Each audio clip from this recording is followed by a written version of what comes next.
If you love mint and you want to grow more of it, then you're in luck because it's really hard to kill, but really easy to propagate. So I'm going to show you 2 ways to propagate mint. And first off, I just want to say that you should plant mint in containers because it will take over your whole garden. And even if you think it's dead, it's probably not dead. These containers of mint only just started coming back to life. So I'm going to be taking cuttings from this mint that I have growing hydroponically, and you want to get a cutting that is at least a couple of inches like that.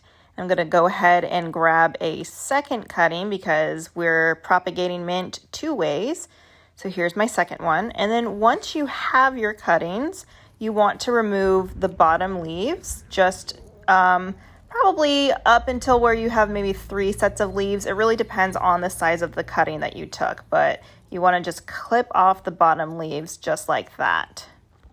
So for this first method, I'm just going to take a cutting here and just stick it into the soil just like that. The soil has already been watered in, so there should be enough water in there for this cutting to take it in. You can always add some more water if you want to.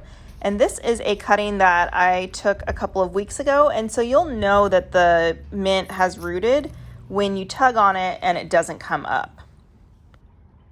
And the second way you can propagate mint is just by sticking the cutting in a glass of water. This is just a plastic shot glass that I use for propagations. Just make sure to change out the water every now and again until it roots, but it really shouldn't take that long. I'd say within a week or less, you'll start to see roots. And here's a jar of mint propagations that I actually forgot about. I say that you should change out the water every couple of days because you can see how nasty that water gets. But look at all of those roots that were forming in there.